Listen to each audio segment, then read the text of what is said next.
বন্ধুরা এটা হলো হাইড্রোলিক পাইপ বেন্ডিং মেশিন।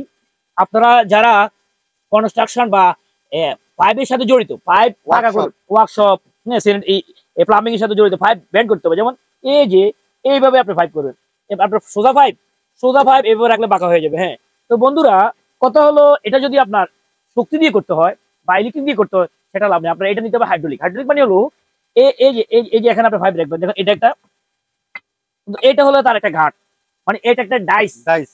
এই ডাইসটাতে আপনি পাইপ রাখবেন। হ্যাঁ, রাখার পরে কি করবেন, এই ধরনের করবেন, এখানে এগুলো কিন্তু ক্লোজ করা যায়, ছোট বড় ক্লোজ করা যায়, আপনি আপনার মতো করে নেবেন। এটা এখন অফে দেওয়া আছে না।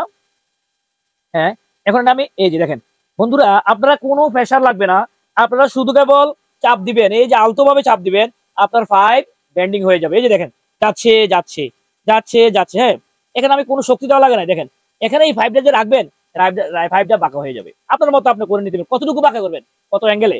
তো বন্ধুরা এই সব মাল পেতে হলে অবশ্যই চলে আসবেন খান হার্ডওয়্যার। এটা কিন্তু বন্ধুরা, এটা কিন্তু হুইল টাইপের, চাকা টাইপের, এটা আপনি ইয়ে করতে পারবেন।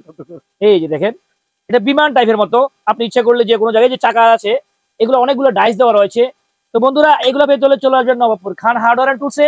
আসলে আপনি এই হাইড্রোলিক পাইপ বেন্ডিংটা পাবেন। এই যে আমি এটা ইয়ে করলাম, হ্যাঁ, এখন এটাকে আমি আবার যদি হাওয়া বের করতে চাই, কোনো শক্তি লাগে না। দেখেন এই যে এই দেখেন আপনার ক্লোজ হয়ে গেল। তার মানে প্রত্যেকটার একটা সাইজ দেওয়া রয়েছে, এই সাইজ অনুযায়ী আপনি এই করবেন।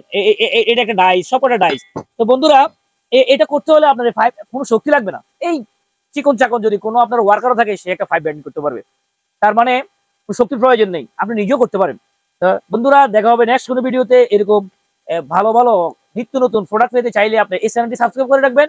আমাদের চ্যানেলে থাকার জন্য সবাইকে ধন্যবাদ, ভালো থাকেন, আসসালাম।